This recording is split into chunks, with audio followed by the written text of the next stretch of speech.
Okie dokie. This morning we're continuing our series in Colossians, and I spent, as you know, several weeks now talking about the things would help prepare us to better understand what Paul is talking about when it comes to this letter to Colossians, which many, as you know, have said this is a significant letter among all the letters that he wrote. And we do know that Paul has written some 60% of our entire New Testament. And you begin to see how important his letters are when you realize that we as Christians look at the New Testament as a fulfillment, as an explanation, as the final word that God has given us to help give us insight into the Old Testament. Because there's sure a lot in the Old Testament that doesn't make any sense to us, but the New Testament gives us a deeper understanding, and especially this little letter to the Christians in Colossae. And today we're going to be talking about the first word in the letter. But before I say what that word is, let me remind you of where we are. You remember that Paul was in prison in Rome, but he decided to write some of these people. The pastor of the church in the Christian church in Colossae went to him to try and help serve him while he was in prison. And while he was there, Epaphras helped Paul in writing this by, of course, Paul had this trouble with eyesight probably, and so he probably wrote it down for him. But Paul, of course, was trying to answer the question that came from the Christians there, and that is that it only been about 30 years since Jesus had died and had resurrected.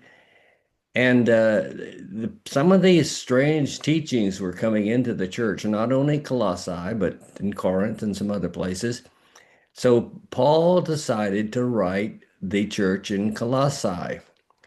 And the big problem, as you remember, was that they were saying, Jesus wasn't really who he said he was. He was a good man. He was a great man of God.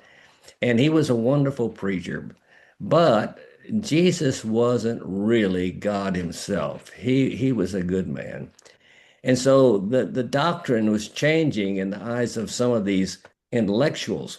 They were trying to figure out how in the world Jesus could be God when he's man. And they said that does not make any sense.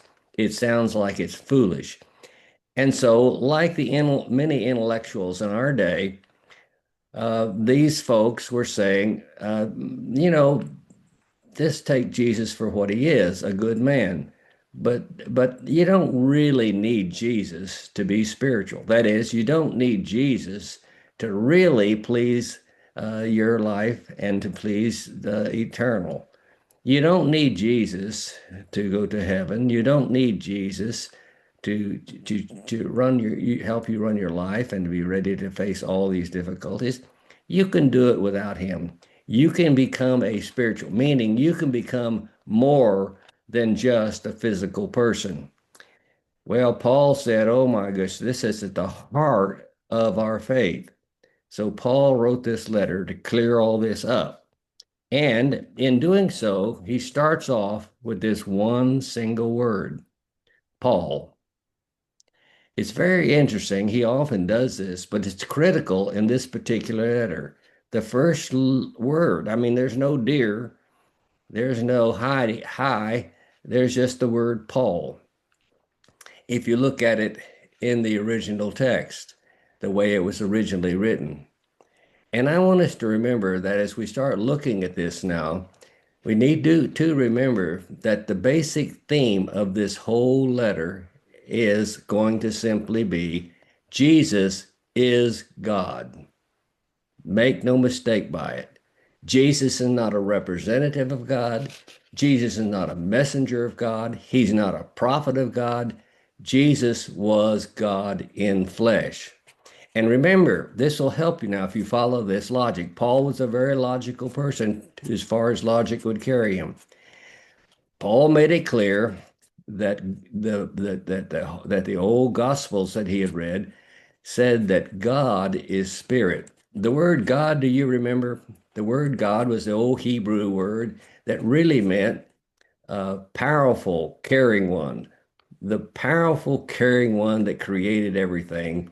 They use those letters just to call that powerful, caring one God. He said, God is spirit. God is not human. God is not natural. He's not biological. He's not limited. He's spirit, meaning he's real, but you can't see him. And the word they use there, you remember when they said spiritual, God is like the wind. He's like the breath. And he said, and remember this, when Jesus was here, he was physical, but he was also spiritual. That is, he was biological, he was physical, he was natural, he was human like the rest of you, but he was also spiritual. That is, he was made of that which you cannot see. He was God. God is spirit. Jesus is spirit. And whenever he died, his physical body, and he resurrected, you remember Jesus was spirit. In fact, Paul often says the spirit of Jesus whenever you receive the spirit of Jesus. So I think we're going to find out that the theme throughout the Colossian letter, and he pours it over in some of the other letters, is something that you and I might try and understand a little better. And that is, since God is spirit, and after the resurrection, Jesus is spirit, and as Jesus is spirit and can come live in us, therefore, we cannot be spiritual. That is, we can't be more than biological and human and intellectual. We can't be influenced by him unless the spirit, unless God himself, who is Jesus in spirit also. And here's the deal. You can't understand all that. There's no way to understand it. We have to accept it by faith, and not a blind faith, but accept it by the kind of faith that says, look at the life of Jesus, see what he did, see what he said. How does it measure up? And so when you do that, you find out that Jesus truly is God. And Colossians, here, what I'm trying to point out, Colossians, it takes very seriously this one subject. Jesus is God, and don't forget it. To be spiritual, you need Jesus to control, to influence your life. And there's no way you can attempt all you want to be spiritual, but you'll never be spiritual. You'll never get in touch with the spirit world. You'll never know the energy of the spirit if you try and do these things that seem very nice, but they're not going to make it. When we let the spirit of Jesus control our thoughts, control our desires, our values, our behavior, that's when we become spiritual. Now, I thought I would read a summary that Paul wrote. I'm going to read it from the Amplified Version because I think it's so clear. Listen to this. Here's how Paul explained it. Now we have received not the spirit of the world, that is the biological world, the physical world. We have not received the spirit of the world, but the Holy Spirit, who is from God, so that we may know and understand the wonderful things he freely given to us by God. We also speak of these things. Now, this is critical. We also speak of these things, these spiritual things, not in words taught or supplied by human wisdom, but in those taught by the Spirit, combining and interpreting spiritual thoughts and spiritual words for those being guided by the Holy Spirit. But the natural or the physical, unbelieving man does not accept the things, the teachings and revelations of the Spirit, for they are foolishness to them because they are spiritually discerning and appreciated. They're just not spiritually discerned or appreciated. And he unqualified to judge spiritual matters. I'm not going to go into all these. I just want you to hear it. But the spiritual man the one who has been influenced by the Spirit. The Spirit man, mature Christians, judge all things. That is, they apply all things. They examine all, they look at everything from what the Holy Spirit reveals. Everything that the spiritual person does, they do through looking through the eyes of the Spirit, who they think is revealing it to them. Yet, is himself judged by no one. For the unbelieving cannot judge and understand the believer's spiritual nature. For who has known the mind and the purpose of the Lord, so as to instruct him? But we have the mind of Christ. We are guided by the thoughts and purposes of the Spirit of Christ.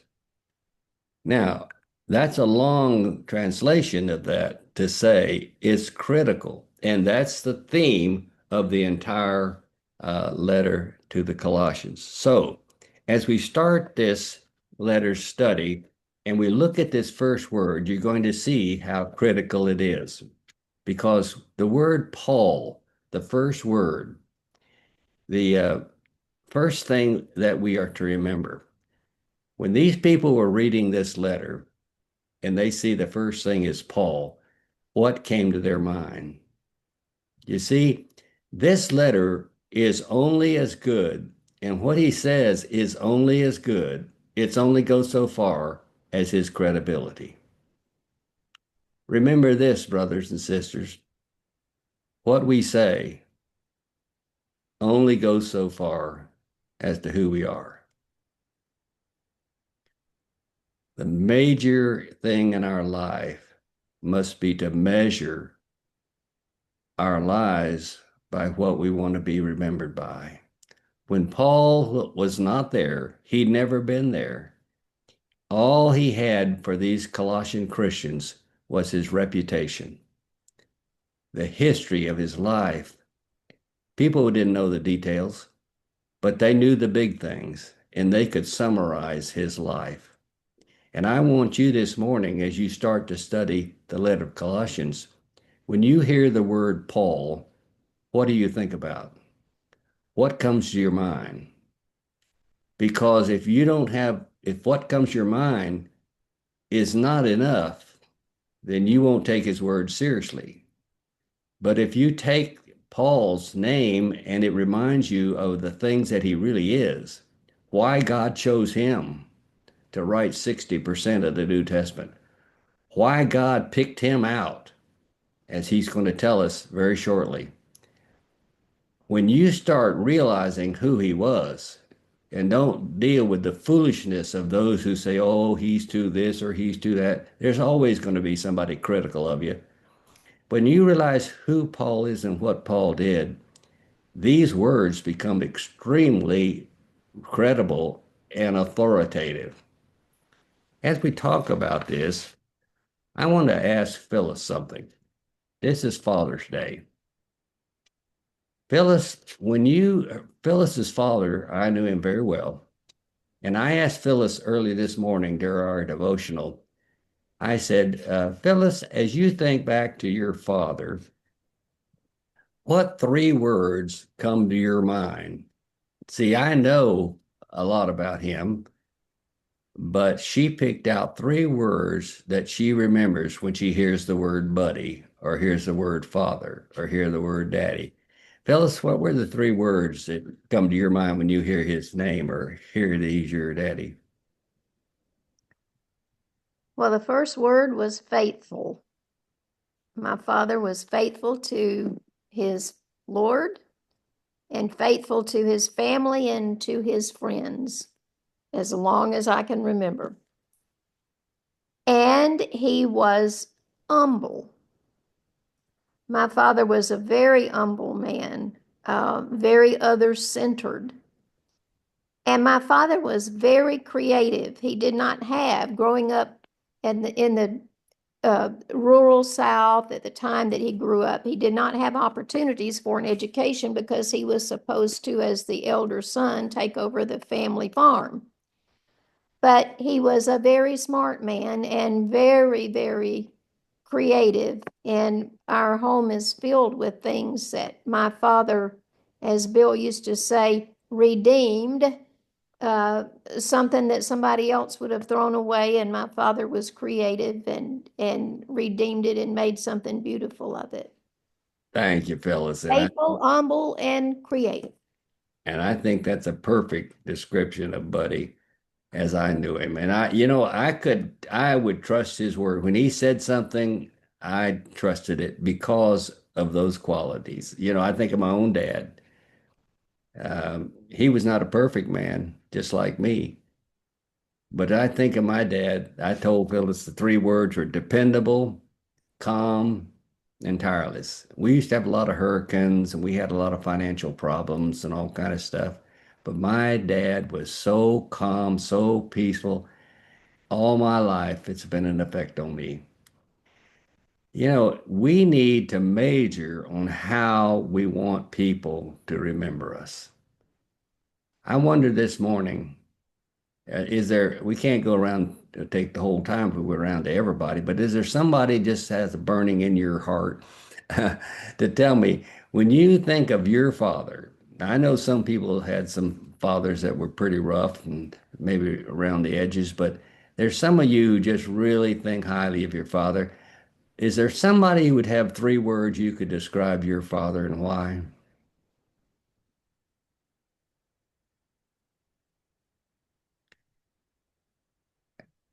I'm sorry, I can't see. If you just have to. I Okay. can. Okay, Sylvia, I can see you all right. um, Steady, um, self-effacing, and this isn't what he was, but the outstanding remembrance of my daddy right now is legacy. He was a very simple man, much like Phyllis's dad. He did not have an opportunity to get an education, but he did. He just made the right decisions in his life and really made a, a secure and loving home. The legacy part of it is that at some point, with no education and really not a lot of money to start with, but many years ago, he started 529s for his grandchildren. And we're reaping the rewards of that in spades with our grandchildren who are at that age where they are receiving rich educations just because of the seed, just the seed that he planted that just grew into so many opportunities. And those kids are so grateful for their path, and so am I. Thank you. Thank you so much. Anybody else? I don't want to cut anybody off. Bill, we had Judy wanted to say something. Oh, Okay. when I think of my father, his name was Stuart, and people around our community would call him Honest Stew. Honest Stew. And I think of his honest and trust. I could trust him. He was very creative in that he had a movie theater, the only movie theater in our community. Then he had a gas station. He was not an educated person. A gas station. And then he changed the theater into bowling alleys. So he was very creative, but I'll say master of none. And he was very serving for the fire department, for ambulances, for just serving people, for church, and along with serving, loving. With us three kids, she was very loving. Thank you so much. Well, we are blessed, those of us who had a godly father. I know some don't, but you do have a godly father in our Lord's Father. So you know the difference.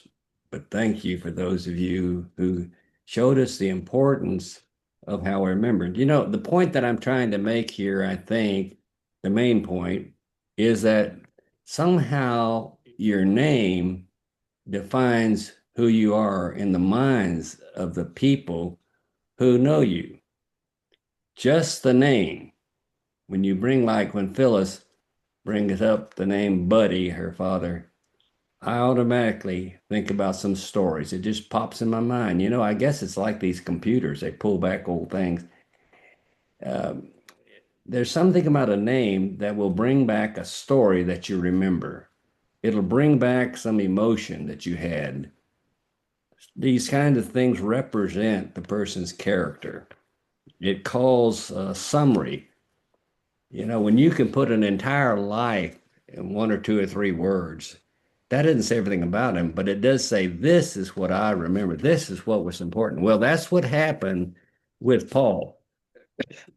When Paul put as the first word in this letter, what he wanted to have is to say, all right, folks, what do you remember about me? And do I have the credibility? Are you going to believe what I said? Yet it's very important for us to live the kind of life that when people summarize it, they think of these kind of things. I'm not going to call any name, but I'm looking out in this crowd this morning and I'm saying, what if you were not here today? Ralph, what if you were not here today? And I said, well, Ralph's not here today. Give me 3 words that summarize his life. I wonder what they'd say. I wonder what they'd say about each one of you. I wonder what you'd say about me. You see, when they said the word, when Paul wrote the word Paul, let me tell you some things that came to their mind. First of all, he was a privileged child from a wealthy family. Some of you don't know that, but Paul was not a poor boy. He came up in a rich family. He enjoyed the privileges of being raised in a he had all the privileges of it. And I would like you to think to yourself, why would God call a rich boy to represent so many people who were poor? Because the majority of people in those days were not wealthy and they were not educated. But I think we know this, that the Father who chooses people for specific tasks, fortunately, he knows what's best. He knows what's needed. He needs people who are from the wealthiest to lead his people, and he needs people who are the poorest, the most uneducated to lead his people. I remember my idol when I was a young boy. I have no interest in being a preacher. I had very little interest in religious things. I was an artist, and I enjoyed it as even a little kid. And whenever somebody said to me, a teacher said to me one time, Bill, I think you're going to be a preacher one day. And I said, oh, no, I don't want to be one of those cookie guys. But you know who my idol started being? I started listening to a young guy who's just a little older than I was. His name was Billy Graham. And Billy, as you know, came from a poor family. His father was a dairy farmer. And Billy lived through the very difficult time of the Depression. Billy didn't have much of an education. In fact, he finally went to a little Bible college in Florida. Nothing prestigious. His education wasn't prestigious. His background wasn't prestigious. And yet he became the most listened to preacher in the entire world, was the friend of kings and queens and presidents all over the world. And before the technology we have today, nobody had had so many people listen to him as this young man. And I went to hear him speak many, many times myself, even served as a counselor in his crusades. And I was always impressed. You know why I was impressed? Not because he was an eloquent speaker, he wasn't. I was impressed because I knew about his life. And if I summarized his life, I could do it just like we did with Buddy and just like we're doing with Paul. So God can choose you and me to do things. And whether we're poor or rich, there's no difference. God knows what's best for the time. But Paul was a privileged child. The second thing I want you to notice about Paul is he was a graduate of the University of Tarsus. That's where he grew up, Tarsus. He went to that school, which was a Greek and Roman center of education in the world that day.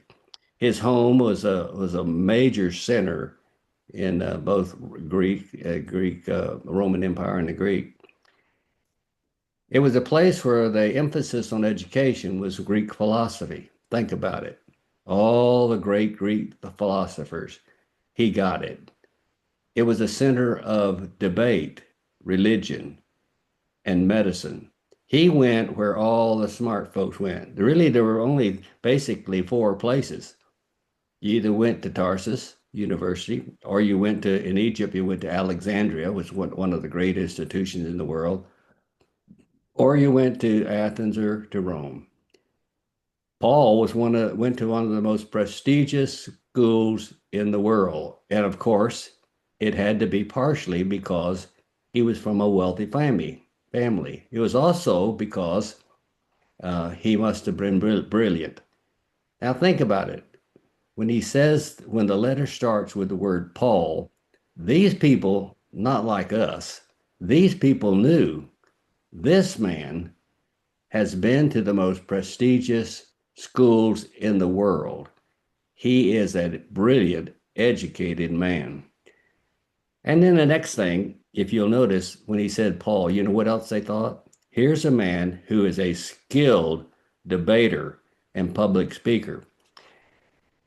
When he went to the school of Tarsus, their major emphasis at Tarsus, what they called, we have schools inside of our colleges and universities, the School of Art, the School of Engineering, the School of Education. Well, one of the schools in that institution was a school of what they call rhetoric. Rhetoric meant public speaking and debate, the ability to debate. I was on the debate team at University of Florida.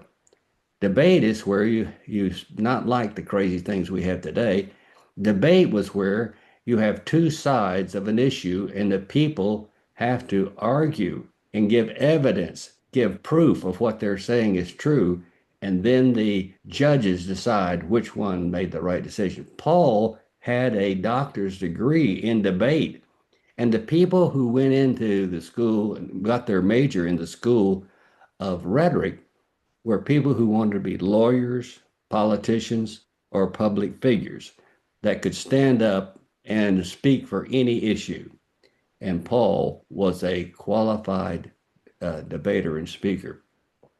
They also knew that he was what I call a expert of philosophy and world religions. Now, to know that Paul knew, he wasn't just talking out of his emotions. When he talked about these people coming in there and trying to say Jesus was not God, and I know you all say it doesn't make sense, but he said, let me tell you, they knew this was not a guy who had no understanding of others. He knew the influence of these Eastern religions. He knew the influence of the Greek and Roman gods because he knew those. He read their literature. They were required to read the literature, the Roman and Greek literature. So he knew all that mythology. Paul was a very educated philosopher and engaged in philosophical debates and in all of the great literature that they were taught. So whenever Paul went to, we'll talk about it later, but when Paul went to Athens, and you remember he stood up in front of the people and talked to them, those philosophers, he knew what he was talking about. He put them down right quick. And whenever he went before the others, even in the Roman courts, he knew the Roman law. He knew the Roman gods. And we'll learn about that more later. Another thing, when he said the word Paul, let me tell you what else came to their mind. He was a scholar of Pharisaical law.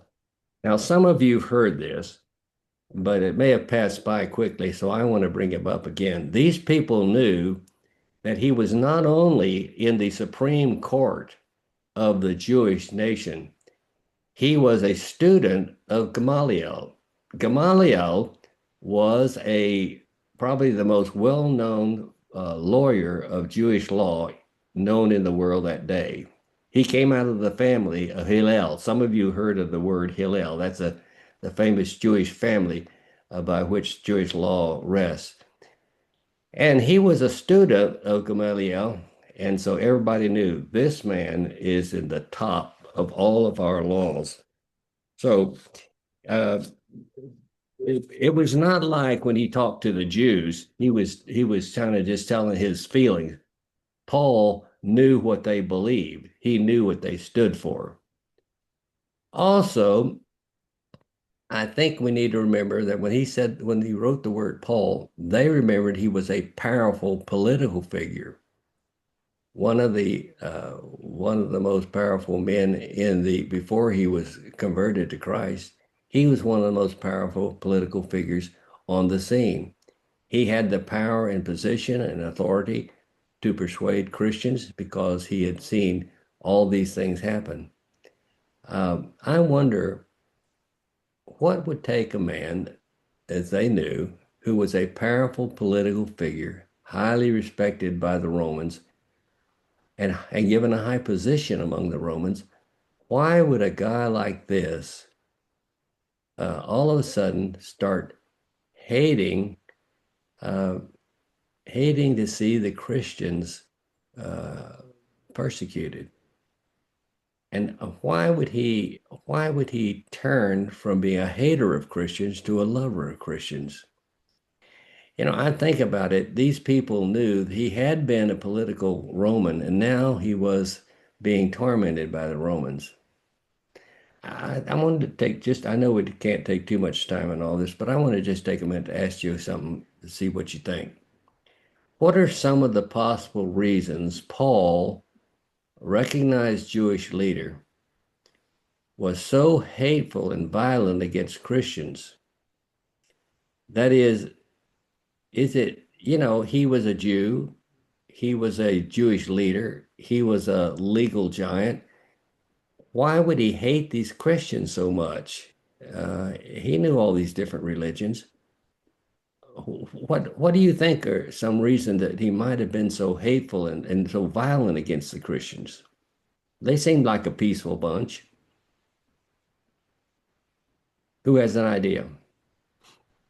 Yeah, this is Roger. I think he hated the Christians because they were believing an imposter who made radical claims that were blasphemy, pure and simple. All right. What else? I think along those lines, Bill, that this was the Jewish people's foundation. I mean, they've been taught the rules and their laws for generations and generations, and now you have a group of people saying you're all wrong. That doesn't apply anymore. This is the new situation.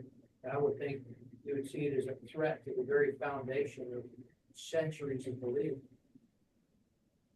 Thank you, Les. Phyllis? Well, let's just use the word I was going to use. I think he hated them for the reason that a lot of us human beings hate at times. We feel threatened. And somehow his belief system was kind of shaken. Thank you. One of the reasons I brought this up was because, when they heard the word Paul, they saw a man who had changed from a religious Jew to a hater of Christians. And I'm wondering, when you think of today, who are the people that hate Christians? I mean, who say ugly things, who can't just debate, who can't just impassionately say, I disagree with you, who actually get mad. Why is it that people who are religious get mad at people who have a different religion? What's caused that?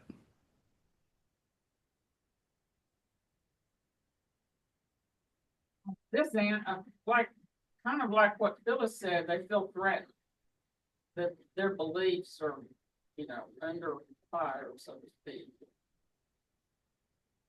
I All think right. another reason is that they don't understand the message of grace.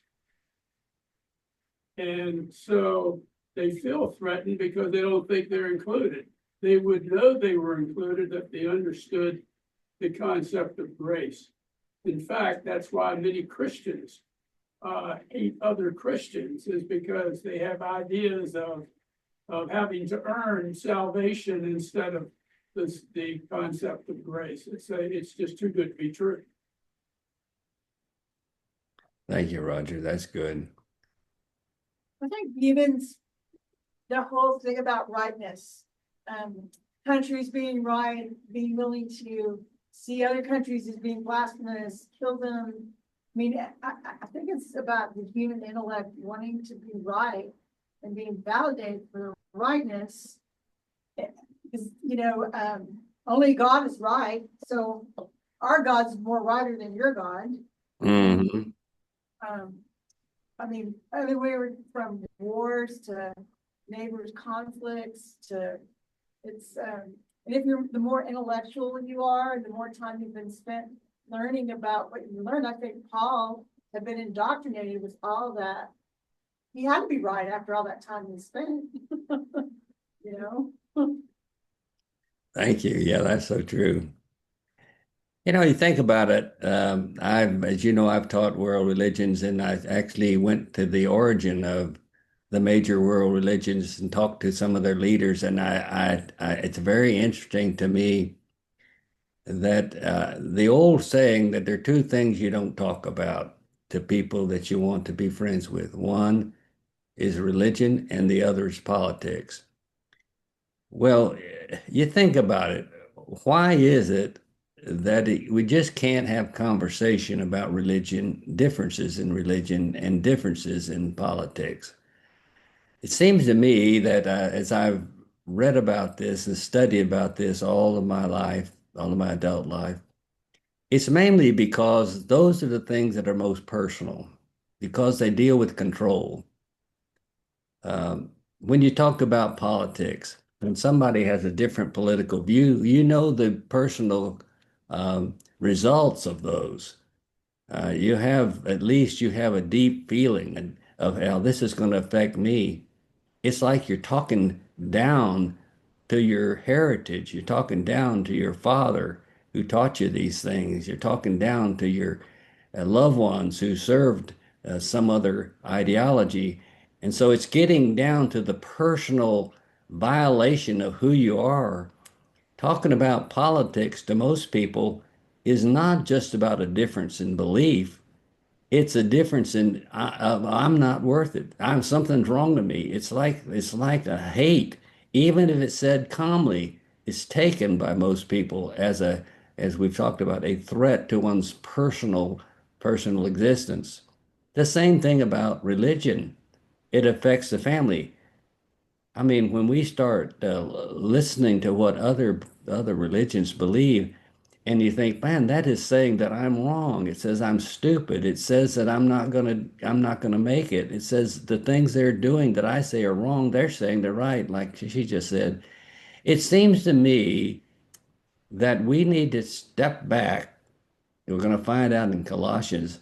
We got to step back. And those who disagree with us on religion and politics, it's not up to us to hate those people, but to take the mind of Christ, to take the approach of Jesus, to say, what did Jesus do with these people? Yes, he called it out. He said what he believed, but you know what he said? I want you to see my heart. I want you to hear this story. He always gave them a story. And the story was about what? About what they could find, what was on the good side. And so I guess the whole point that I'm making, Paul, when you hear the word Paul, you hear those people, at least, when you hear the word, they heard the word Paul, they heard here's a man who was a political figure, who had tremendous political power, who had tremendous religious power. And when he met Jesus, it changed all that. He went from a killer to a lover of people. He went to a hater, to a person who cared about every single person. And they had to say, this guy's had a radical change and it had to be of God. Another thing, when they heard the word Paul, he was a recognized legal authority, meaning he was a Roman. Because he was born in Tarsus, he was born a citizen of Rome, meaning he had all the advantages of a person who's born in Rome, a person who was a legal citizen from childhood. That means he could not be attacked without going to a fair jury. He could demand to go before a jury. And he wanted to, he could demand to go to Rome to see the emperor, not the emperor himself necessarily, but to see his court. In other words, he had privileges, and they knew that Paul had that kind of legal authority. And so whenever they heard Paul, they knew he was giving up a lot to follow Jesus. The next thing, the eighth thing I put down is when they heard the name Paul, when he wrote it down, they remembered he was branded a traitor and an assassination target. Let me put it clearly. They knew that this man writing them was the man who both his heritage, his family, his aunts and uncles and cousins, they all hated him because he was a traitor.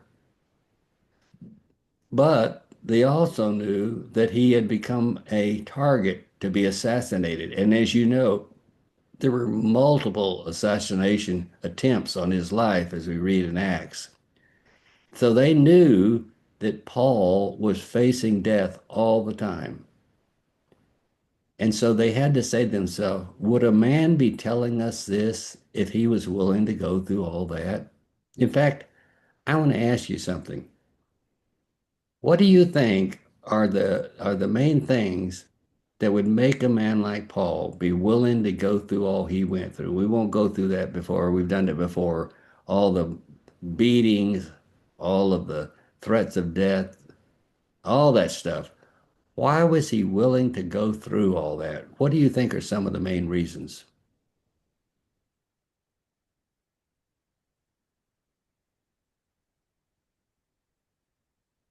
It would be that you recognize that after this short life on earth, you have eternal life.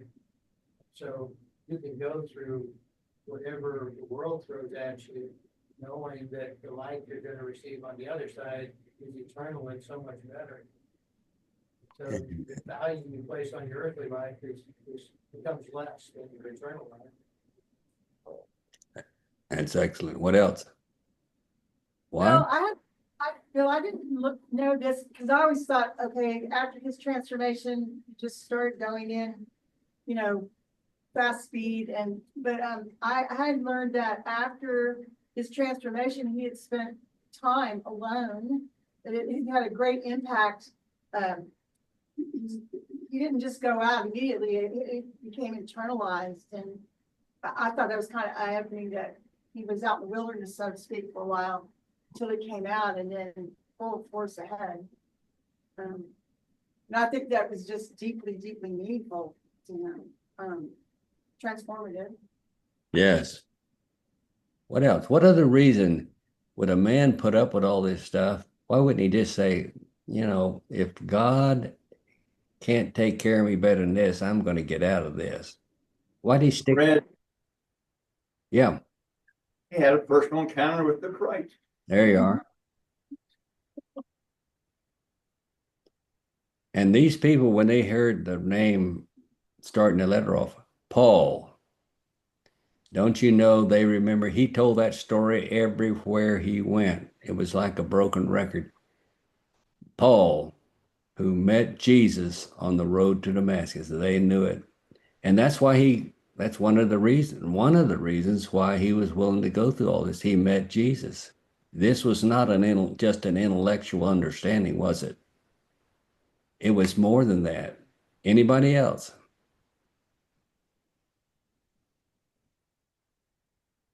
Phyllis? I'm just thinking even to last week when we were talking about Zacchaeus.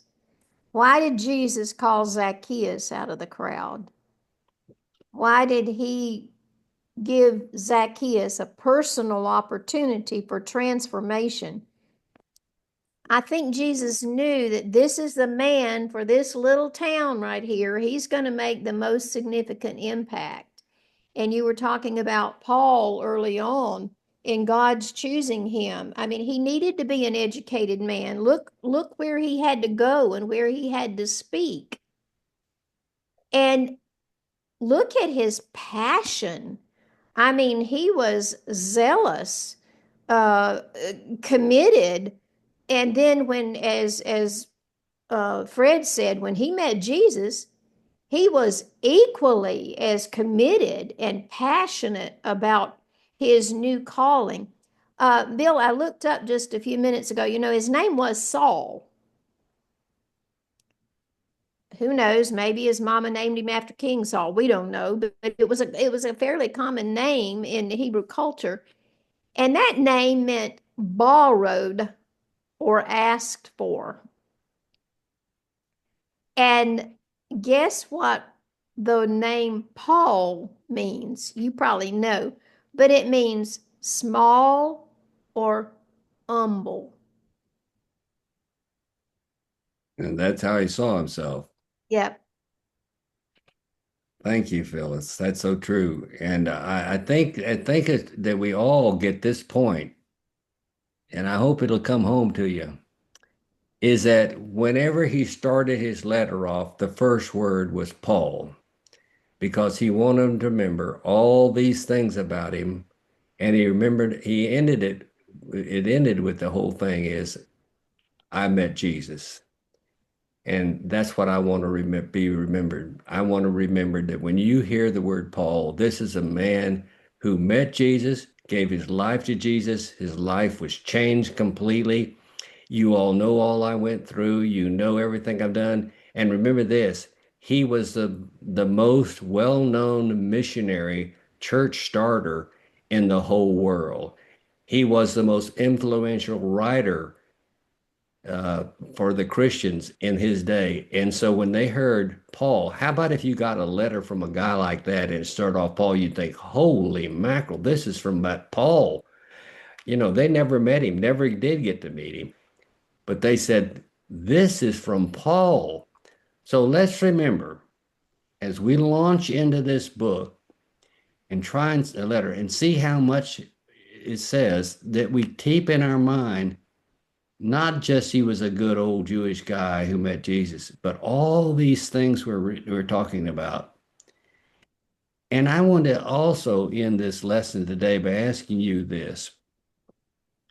Are you majoring? Are you doing anything? Are you working at it intentionally that when people hear your name or when they remember you, they're going to come up with things like we would come up for Paul? How would you describe Paul? Well, I know how you would. How will people describe you? You still have time. I'm thinking this morning I was going to ask, but we've run out of time. I was going to ask some of you to give me some words that you remember when you think of Charlie, our sweet friend Charlie, who's gone on to be with the Lord, started his life off in a rough way. He didn't follow Jesus, but when he found Jesus in the years that we have known him, wow, because he majored on the major things and it made a huge difference. How will people remember you? You say, well, I don't know. Well, it's time to start doing some things that people would remember you the way that they're remembering Paul.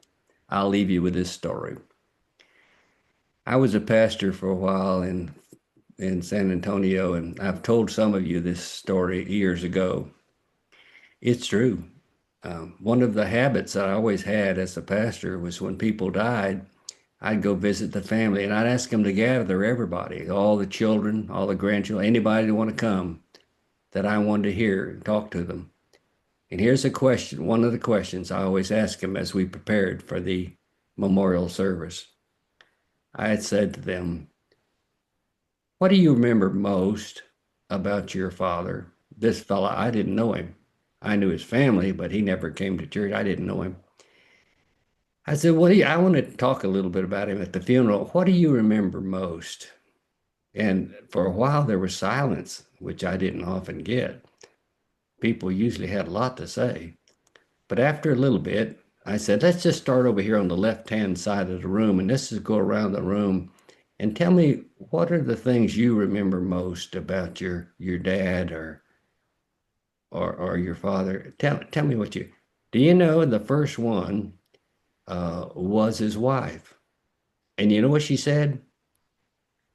She said, you know, I think the thing that I remember more is he was a great bowler. In fact, he even won the bowling championship one year here in San Antonio. And I said, well, that's quite a lot of. I said, what else, the rest of you, what else do you remember? I was thinking, boy, this is going to be one sermon at the funeral, if that's all we remember. And I went to the next one was his older daughter. And she said, well, I'd have to agree with my mother. He spent a lot of his time when he wasn't working, he was bowling. He just was a great bowler. And it meant a lot to him. It was, it was something that helped give him a lot of pleasure. And do you know that we went around the room and nobody could come up with anything else?